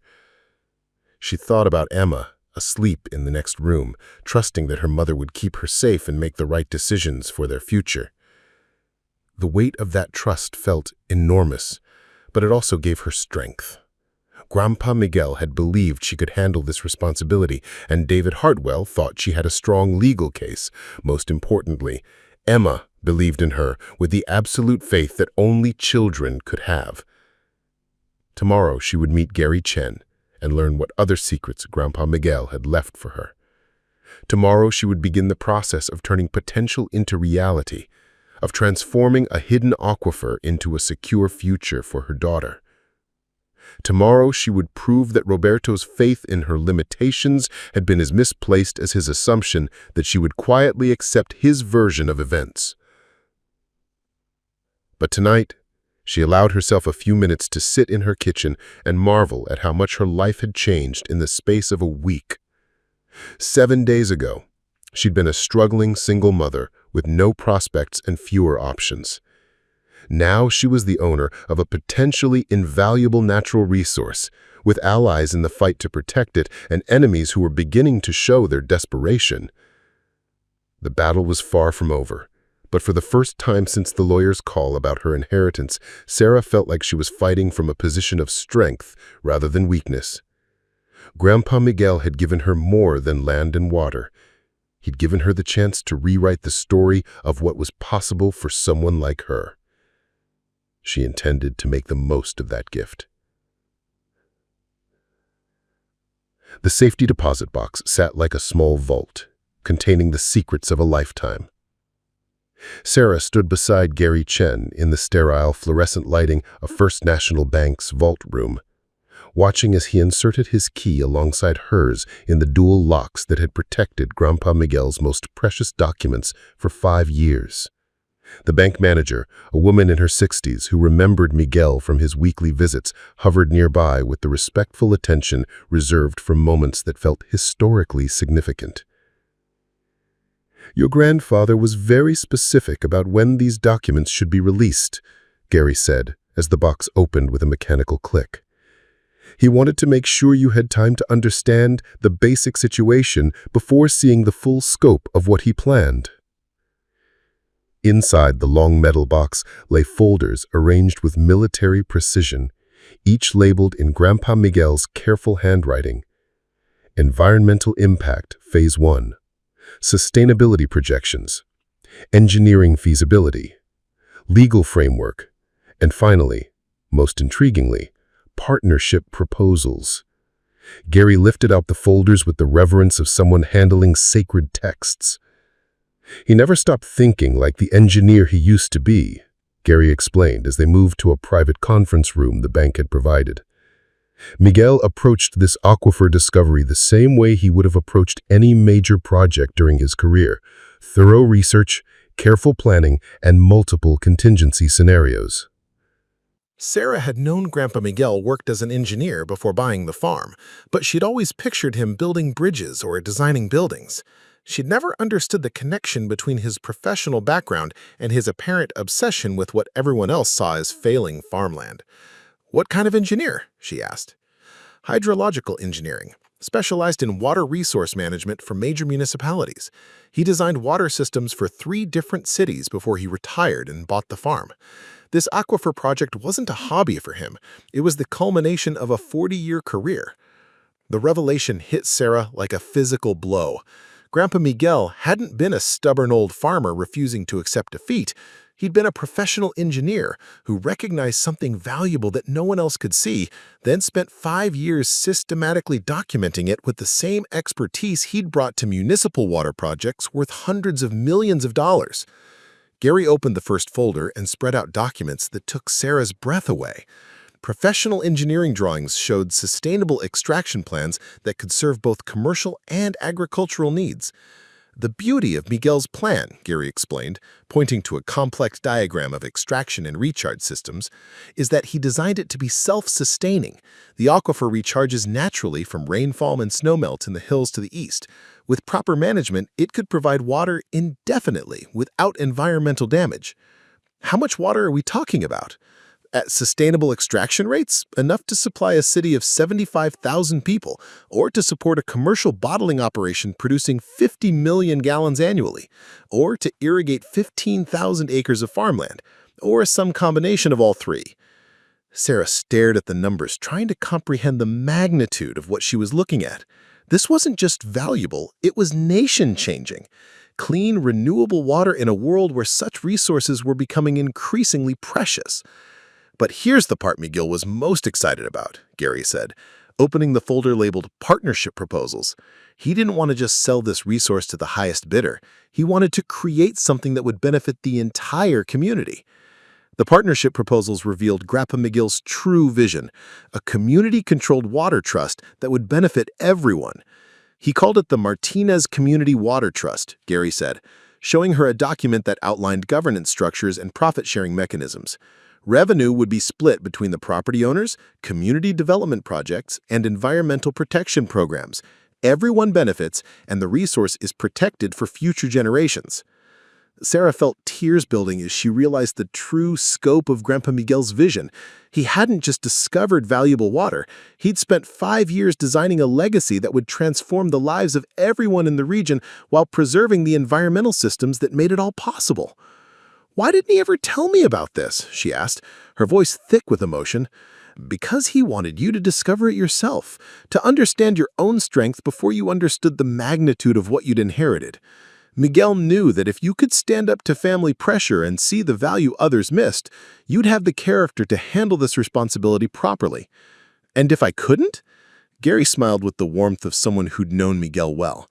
"He used to say that you had inherited your grandmother's backbone and your father's heart, and that combination would serve you well when the time came." The mention of her grandmother brought back memories Sarah had almost forgotten.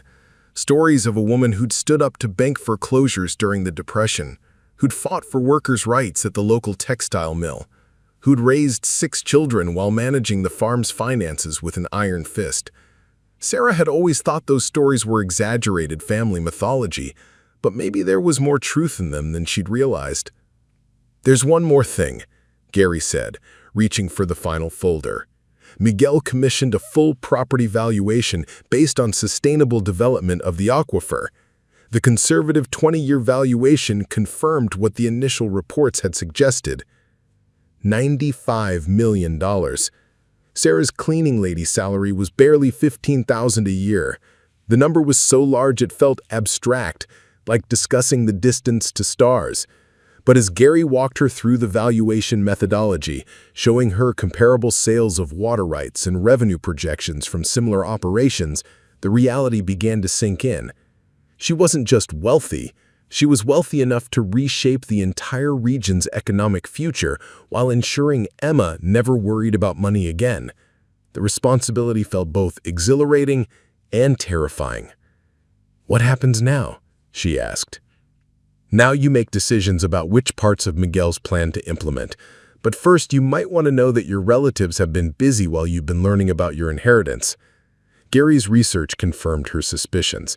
Martinez Holdings had bought surrounding properties for far below market value. They used Miguel's preliminary reports to identify which properties sat over the aquifer. Then they approached the owners with stories about environmental contamination and regulatory problems that would make the land impossible to develop. Classic fraud scheme. Create false scarcity to drive down prices. Can we prove they knew about the aquifer when they made those purchases? Better than that, I found emails between Roberto Martinez and a geological consulting firm discussing acquisition strategies for water rights consolidation. They were planning to control the entire aquifer through what they called strategic property accumulation using information asymmetries. Dean didn't need a law degree to understand that information asymmetries was a fancy way of saying fraud. Roberto and his partners had used knowledge about the aquifer to trick neighboring property owners into selling their land for a fraction of its value. "David Hartwell is going to love this," she said. "David Hartwell already loves this. I sent him copies of everything yesterday, and he's filing federal fraud charges this afternoon. By tomorrow morning, Martinez Holdings will be under federal investigation." The satisfaction Sarah felt was complicated by the realization that she was about to destroy her own family members. Roberto, Diana, and the others had chosen greed over honesty, but they were still family. Emma would grow up knowing that her great-uncles were criminals who'd tried to steal her inheritance. But then she thought about the elderly farmers who'd been tricked into selling valuable property for pennies on the dollar, about the community that would benefit from Grandpa Miguel's vision, about the environmental legacy that would be preserved for future generations. Some things were more important than family loyalty. "There's something else you should know," Gary continued. "Roberto has been in contact with Clearwater Industries about potential acquisition of water rights in this area. Clearwater is a subsidiary of Nestle. They're the company behind several major water bottling operations that have depleted aquifers in other states." The pieces clicked into place with sickening clarity. Roberto wasn't just planning to flip her property for a quick profit. He was planning to sell the entire aquifer to a corporation with a track record of environmental destruction and community displacement.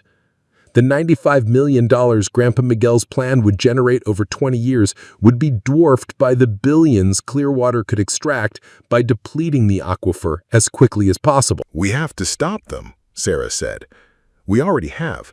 David's federal filing includes a request for an emergency injunction preventing any transfer of water rights while the investigation proceeds. Roberto's scheme is effectively frozen." Sarah's phone rang as they were organizing the documents to take with them. The caller ID showed David Hartwell's number. "Sarah, I hope you're sitting down. The FBI just executed search warrants on Martinez Holdings and Roberto's home office. They found evidence of a conspiracy involving at least 12 different property owners and water rights worth over $200 million. $200 million? The scope of Roberto's scheme was even larger than they'd imagined. What does this mean for me? It means you're not just a victim of attempted fraud, you're a key witness in a major federal case. And it means Roberto and his partners are facing potential prison sentences that will keep them busy for the next 10 to 15 years. Are Emma and I safe? You're safer than you've been since this started. Federal protection is available if needed, but I doubt Roberto will be in any position to threaten anyone. The FBI is treating this as organized crime due to the scale and coordination involved. Once she hung up, Sarah sat in the bank's conference room, surrounded by documents that represented not just wealth, but power to shape the future of an entire region. The magnitude of what Grandpa Miguel had entrusted to her care was overwhelming. But she also felt something she'd never experienced before: the absolute certainty that she was exactly where she was supposed to be. Gary, how soon could we begin implementing Grandpa Miguel's community trust plan? The legal framework is ready. We could start within months. Because I think it's time to honor his vision properly, and because I want those elderly farmers Roberto cheated to be the first to benefit from what we're building. Gary's smile lit up the entire room. Miguel would be proud of you. Sarah spent the rest of the morning at the bank, making copies of documents and signing papers that formally established her control over the aquifer and its development. By noon, she was the majority owner of what would become the Martinez Community Water Trust, with legal authority to proceed with sustainable development that would benefit the entire region. The drive back to her apartment took her through the same neighborhoods that had intimidated her just days earlier, but now they looked different. The gated communities where Roberto and his brothers lived were under federal surveillance. The displays of wealth that had once made her feel inadequate now seemed small compared to the resources she controlled. The city that had always felt like a place where she struggled to survive now felt like a place she could choose to live or leave as she wished. Emma was waiting for her with Mr. Peterson, their neighbor, who'd volunteered to watch her while Sarah handled legal business. The 8-year-old was practically vibrating with excitement and curiosity. "Mom, Mr. Peterson says you're famous. There were FBI cars at Uncle Roberto's house." Sarah looked at Mr. Peterson, who shrugged apologetically. "It's been on the news all morning. Major federal investigation into water rights fraud. They mentioned your name as a key witness." Famous? Sarah had never imagined being famous for anything, certainly not for standing up to family members who tried to cheat her. But as she hugged Emma and tried to explain what was happening in terms an 8-year-old could understand, she realized that fame wasn't what mattered. What mattered was that Emma would grow up knowing her mother had been strong enough to protect what belonged to them, smart enough to see through deception, and brave enough to fight for what was right. "Does this mean we can move to the farm?" Emma asked. "Yes, baby. We can move to the farm, and we can fix it up and make it beautiful again, and maybe even get some chickens. And goats? Maybe goats too." That evening, Sarah sat at her kitchen table with paperwork spread around her like the planning documents for a new life. Financial projections showed that even the most conservative development of the aquifer would generate enough income to quit her cleaning jobs immediately. Emma could attend the best schools, could have the opportunities Sarah had only dreamed of providing. But more than that, they would be part of something larger than themselves. The community trust Grandpa Miguel had envisioned would provide clean water for thousands of people, support sustainable agriculture throughout the region, and create an environmental legacy that would last for generations. The phone rang just as she was putting Emma to bed. She expected it to be David Hartwell with updates on the federal investigation, but instead, the caller ID showed a number she didn't recognize. "Miss Martinez? This is Janet Williams. I'm one of the farmers Roberto approached about selling my property. I heard on the news about what really happened, and I wanted to thank you." Sarah felt a warmth in her chest that had nothing to do with money or victory over Roberto. "Thank you for calling, Mrs. Williams. My husband and I have been farming that land for 38 years. When those men told us it was worthless, that we'd be lucky to get anything for it, well, we didn't know what to do. We're not young anymore, and we don't understand all these legal complications. We just trusted them because they were your family. I'm so sorry that happened to you. Don't you apologize for their choices, but I want you to know that what you did, standing up to them like that, matters to all of us. There are 12 families in this county who are about to lose everything because of their lies. You saved us." After hanging up, Sarah sat in the quiet of her apartment, thinking about legacy and responsibility and the weight of trust that others placed in your decisions. Grandpa Miguel had trusted her with more than valuable land. He trusted her with the welfare of an entire community. Mrs. Williams and 11 other farming families were counting on her to do the right thing with the power she'd inherited. It was a heavy responsibility, but it was also a gift. For the first time in her adult life, Sarah had the resources and authority to make decisions based on what was right rather than what was merely possible. She could protect the environment, support the community, and secure Emma's future all at the same time. The phone rang again, and this time it was David with news that made her smile. Roberto just accepted a plea deal, full cooperation with the federal investigation in exchange for a reduced sentence. He'll serve 3 to 5 years and pay full restitution to all the defrauded property owners. His co-conspirators are scrambling to make similar deals. What about the water rights? He was afraid of her. That realization was almost as startling as discovering the underground monitoring station. Roberto, with his business degree and political connections and decades of experience, was afraid of what she might do with the knowledge she'd gained, which meant she had more power in this situation than she'd understood. But power without strategy was just chaos waiting to happen. Sarah needed help, and she needed it from people who couldn't be bought or intimidated by Roberto and his brothers, which was why, at 7:30 Monday morning, she found herself standing outside the offices of Hartwell & Associates, Environmental Law, clutching a manila folder full of documents and hoping that David Hartwell's reputation for taking on powerful interests on behalf of underdog clients was more than just marketing copy. The law office occupied the second floor of a converted Victorian house in the Arts District, the kind of place that suggested principled practice over a profitable one. Sarah climbed the narrow stairs to a reception area that managed to look both professional and welcoming, with bookshelves full of environmental law texts and framed photographs of pristine wilderness areas on the walls. "You must be Ms. Martinez," said the receptionist, a woman in her 50s with kind eyes and graying hair pulled back in a practical bun. "I'm Janet. Mr. Hartwell is looking forward to meeting with you." David Hartwell appeared a few minutes later, and Sarah was surprised by his youth, maybe 40 with the lean build of someone who spent weekends hiking rather than golfing, and an intensity in his dark eyes that suggested he took his work personally. He wore jeans and a button-down shirt rather than the expensive suit she'd expected, and his handshake was firm without being dominating. "Ms. Martinez, please come in. Janet said you have some documents you'd like me to review regarding a property inheritance."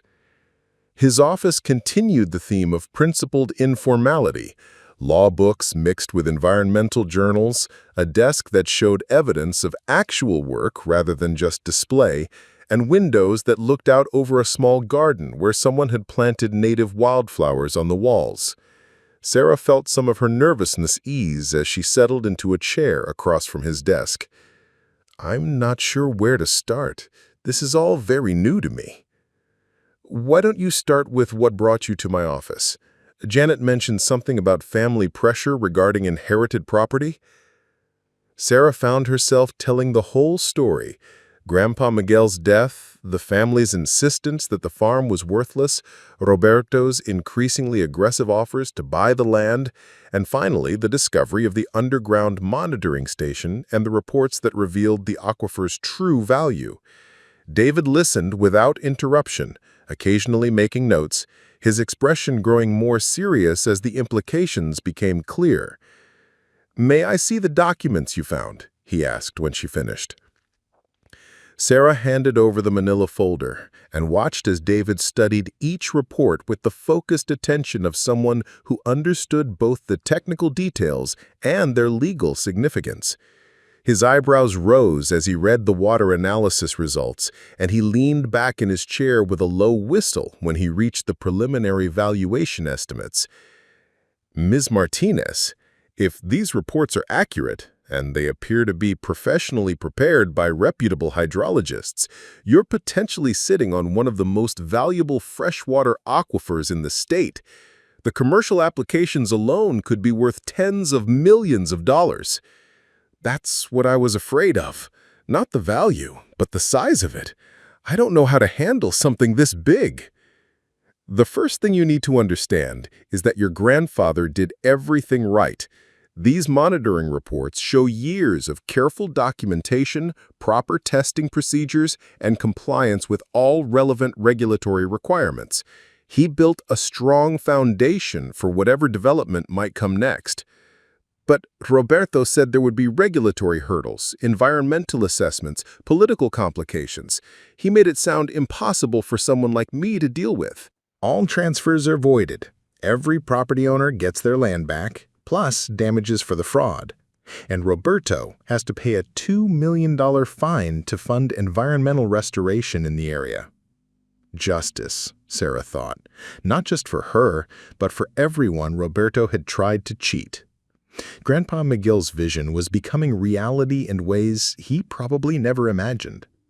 As she prepared for bed that night, Sarah looked around the small apartment that had been home for so many years of struggle and uncertainty. In a few weeks, she and Emma would be living in the farmhouse, watching sunrise paint the eastern hills gold, listening to roosters instead of sirens. But more than that, they would be guardians of something precious, a resource that could provide clean water for generations, a community trust that would benefit thousands of people, and an environmental legacy that proved sustainable development was possible when driven by vision rather than greed. Grandpa Miguel had given her more than an inheritance. He'd given her the chance to become the person she'd always had the potential to be, to prove that strength and wisdom weren't limited by circumstances or background or bank account balances. The transformation was complete. Sarah Martinez was no longer the struggling single mother who cleaned office buildings and worried about rent money. She was the guardian of one of the most valuable natural resources in the state, the founder of a community trust that would reshape the region's future, and the woman who'd stood up to corruption and won. Most importantly, she was Emma's mother, and Emma would grow up knowing that when the time came to fight for what was right, her mother had been equal to the challenge. 5 years later. The morning sun cast golden light across the Martinez Community Water Trust headquarters, a beautifully restored building that had once been Grandpa Miguel's simple farmhouse. Sarah stood on the wraparound porch that hadn't existed in her grandfather's time, sipping coffee from a mug that bore the Trust's logo, a stylized oak tree with roots that transformed into flowing water. The symbolism wasn't lost on her. Growth, rooted in the earth, sustained by the precious resource flowing beneath their feet. At 34, Sarah bore little resemblance to the woman who had scrubbed office buildings and worried about rent money just months earlier. Her hair was shorter now, with silver threads she no longer tried to hide. And she wore the confident daring of someone who had learned to trust her own judgment. The designer clothes hanging in her closet back in the main house remained mostly unworn. She preferred jeans and work boots, the practical uniform of someone who still liked to get her hands dirty with the daily operations of the enterprise she'd built. "Mom, the reporters are here!" Sarah's voice carried across the property from the direction of the main road. At 13, Emma had inherited her mother's determination along with the confidence Sarah had never possessed at that age. She rode her horse, a gentle mare named Esperanza, with the easy grace of someone who'd grown up on the land, and she spoke to visiting dignitaries with the poise of someone who'd learned early that her voice mattered. The reporters were here for the 5-year anniversary of the Trust's founding and to cover the groundbreaking ceremony for Phase 3 of the Sustainable Development Project. What had started as Grandpa Miguel's vision of community-controlled water resources had grown into something even more ambitious, a model for environmental stewardship that was being studied and replicated across the country. Sarah walked down to meet the news crew, passing the visitor center where a bronze plaque honored Miguel Santos Martinez as visionary, engineer, and guardian of the waters. The plaque had been Emma's idea, installed on the 3rd anniversary of the Trust's founding. Below her grandfather's name, a quote captured his philosophy. "The earth has secrets. Listen to her. Be patient with her, and she will tell you what she's hiding." Ms. Martinez, called Rebecca Chen, the environmental reporter from the state's largest newspaper. Could we start with an overview of what the Trust has accomplished in its first 5 years? Sarah smiled, remembering when such attention would have terrified her. Now, media interviews were just another part of her responsibility to share the lessons they'd learned about sustainable development. 5 years ago, this was considered worthless farmland, she began, gesturing toward the rolling hills that now showcased the careful balance between conservation and development. Today, the Martinez Community Water Trust provides clean water to 6 municipalities, supports irrigation for over 200 family farms, operates a sustainable bottling facility that employs 87 people, and maintains one of the most successful aquifer recharge programs in the nation. The numbers still amazed her sometimes. The Trust now generated approximately $12 million annually in revenue, with 60% going to community development programs, 30% to environmental conservation, and 10% to the Martinez Family Trust that ensured Emma's future. It was more money than Sarah had ever imagined, but more importantly, it was money that served a purpose beyond mere accumulation. "What about the legal challenges you faced early on?" Rebecca asked.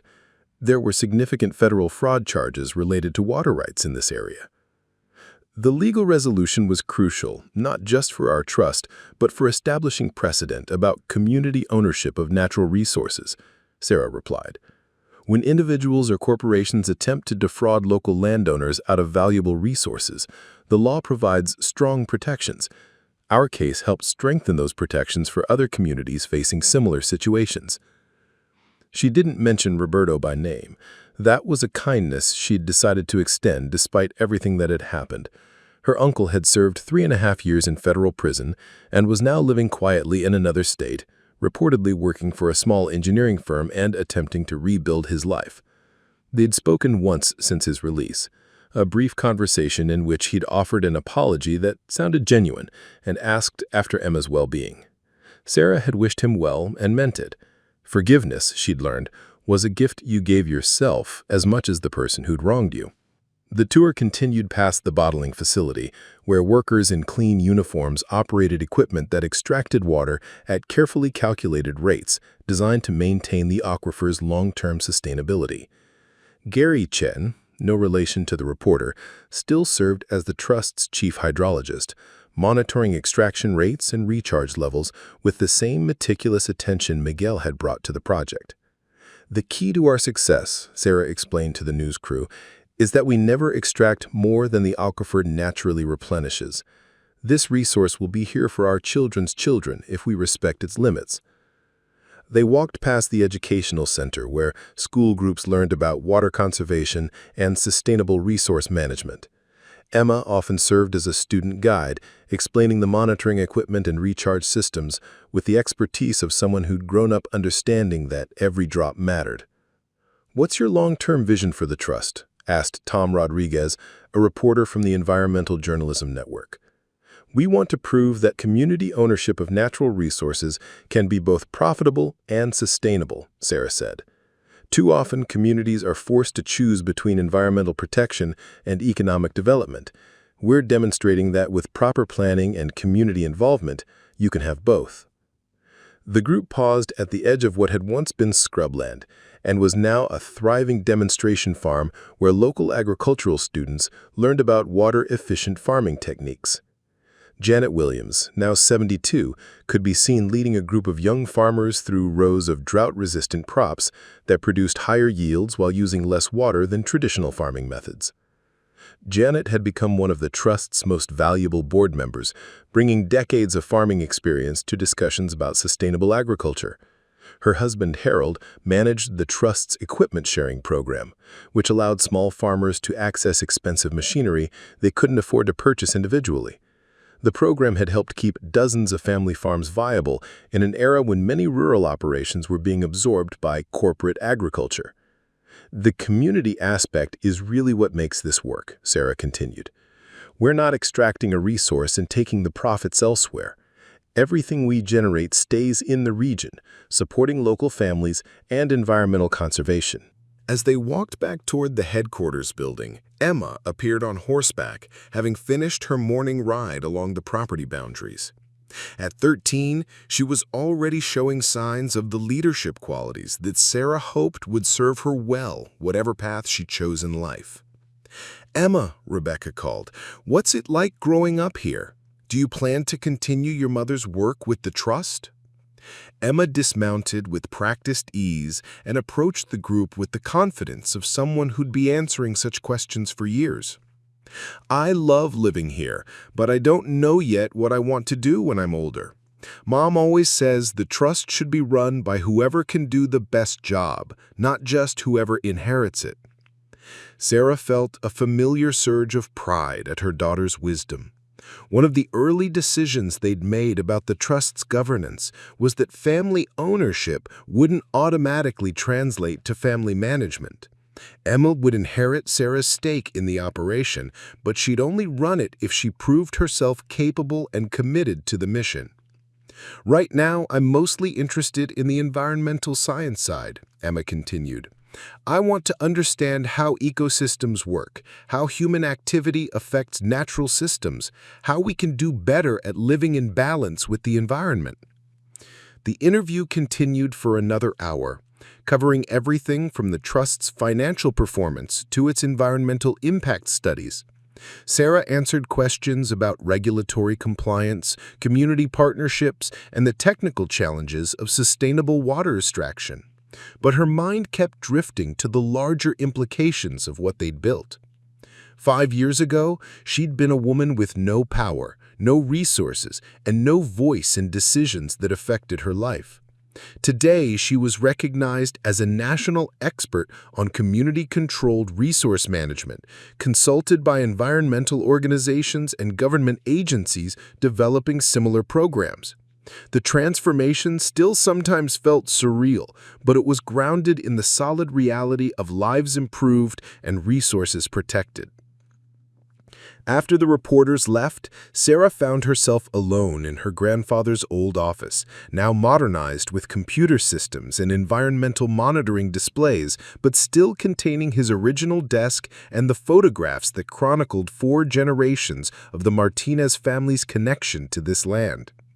Emma had homework to finish, and the evening chores could wait a few more minutes.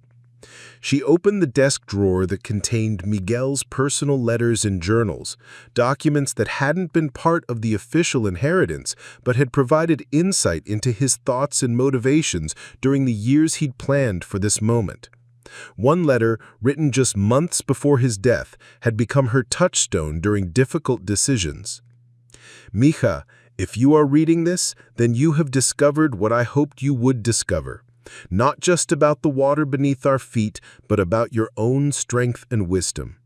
I chose you not because you knew about engineering or business or law, but because you understood what mattered.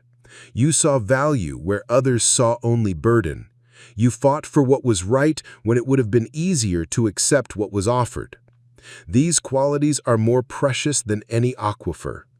The water will sustain our community for generations, but only if it is managed by people who understand that some things are more valuable than profit. I trust you to be one of those people. I trust you to raise Emma to be one of those people. I trust you to choose successors who will carry this responsibility forward long after we are both forgotten. You have given me the greatest gift an old man can receive, the certainty that his life's work will outlive him and continue to benefit others. Thank you for being the granddaughter I always knew you could be." Sarah refolded the letter carefully and returned it to the drawer. Outside the office windows, the sun was setting over hills that now supported a thriving ecosystem of sustainable agriculture, conservation programs, and community development projects. The land that Roberto had dismissed as worthless was now home to nearly 300 people, employed directly or indirectly by the Trust's various operations. Her phone buzzed with a text from David Hartwell, now serving as the Trust's general counsel while maintaining his environmental law practice. Just got word that the Midwest Water Sustainability Act passed committee. Our model is being written into federal legislation as the recommended framework for community resource management. Federal legislation. Their little experiment in community-controlled development was becoming national policy, potentially affecting how natural resources were managed across the country. It was more influence than Sarah had ever imagined having, and more responsibility than she'd ever wanted. But it was also proof that Grandpa Miguel's vision extended far beyond their small corner of the world. Emma appeared in the doorway, backpack slung over her shoulder and mud on her boots from helping with the evening animal feeding. "Mom, Mrs. Williams invited us for dinner on Sunday. She's making tamales for her grandson's birthday, and she wanted me to meet him. She says he's interested in environmental science too." Sarah smiled at the continuation of community connections that had sustained this place for generations. Janet Williams' grandson was probably about Emma's age, which meant he represented the next generation of young people who would inherit the landscape they were working to preserve. "That sounds wonderful. Did you finish your homework?" "Most of it. I still have my essay about future career goals." "What are you thinking of writing about?" Emma settled into the chair across from Sarah's desk, the same chair where Grandpa Miguel used to sit during their conversations about the farm's potential. "I think I want to write about becoming a hydrologist like Mr. Chen, or maybe an environmental lawyer like Mr. Hartwell, or possibly starting my own conservation organization." All good options. What draws you to those fields? "I want to help protect places like this. Not just our place, but other communities that might have valuable resources they don't know about, or that might be threatened by people who only care about making money." Sarah felt a familiar tightness in her throat that came whenever Emma demonstrated the values and vision that would serve her well in whatever path she chose. At 13, her daughter was already thinking about how to use her privileges and advantages to benefit others. Exactly the mindset that would be necessary to carry on Miguel's legacy. You know, whatever you decide to do, you don't have to do it alone. One of the things I've learned is that the most important work happens when people with different skills and knowledge work together. Like you and Mr. Chen and Mr. Hartwell and Mrs. Williams? Exactly. Your great-grandfather's vision worked because he understood that protecting resources isn't just about engineering or law or business, it's about building communities of people who share common values. They sat in comfortable silence for a few minutes, watching the last light fade from the western sky. Outside, the solar-powered pathway lights were beginning to illuminate the walkways between buildings, powered by the same renewable energy systems that ran most of the Trust's operations. "Mom, do you think Great-Grandpa would be proud of what we've built?" Sarah looked around the office that had been modernized while retaining its essential character, at the photographs that documented the continuation of family stewardship, at the monitoring displays that showed the aquifer flowing strong and clean beneath their feet. "I think he'd be amazed by how much we've exceeded his original vision," she said. "But mostly, I think he'd be proud that we've stayed true to the values he cared about most, taking care of the land, supporting the community, and ensuring that future generations inherit something better than what we found." Later that evening, after Emma had gone to bed and the last of the day's administrative work was complete, Sarah walked out to the oak tree where the old tire swing still hung. The tree was larger now, its canopy more extensive, fed by the same underground water source that sustained everything else on the property. She settled onto the swing, something she did most evenings when weather permitted, and looked up at stars that were visible here in ways they'd never been from her old apartment in the city. The quiet was profound. No sirens, no traffic, no urban chaos. Just the sounds of night creatures and wind through leaves and water flowing somewhere far beneath the earth. 5 years ago, she'd stood in a funeral parlor listening to relatives explain why she wasn't qualified to inherit valuable property. Tonight, She was the guardian of a resource that would provide clean water for generations, the founder of an organization that employed hundreds of people, and a nationally recognized expert on sustainable development. The transformation still felt impossible some days, but it was grounded in the solid reality of work accomplished and responsibilities met. Her phone buzzed with a final message of the day. Gary Chen sending the weekly aquifer monitoring report that showed water levels stable, recharge rates optimal, and extraction well within sustainable limits. The numbers that had once been mysterious to her were now as familiar as Emma's homework schedule or the Trust's monthly financial statements. Tomorrow would bring new challenges. A conference call with federal environmental officials about expanding the community resource management model, a site visit from representatives of 3 other communities interested in replicating their approach, and the monthly board meeting where local farmers and business owners made decisions about the Trust's future direction. But tonight, she was simply a woman sitting on a swing in the place that had become home, watching stars reflect the same light that had shone on her great-grandparents when they'd first farmed this land, that had guided Grandpa Miguel through decades of careful planning, that would continue to illuminate Emma's path, whatever direction it might take. The water flowed beneath her feet, patient and eternal, carrying the promise of life into an uncertain future. And Sarah Martinez, who once cleaned other people's offices and worried about rent money, was finally exactly where she belonged. Not just in place, but in purpose. Not just in wealth, but in the wisdom to use it well. The legacy was secure. The mission continued.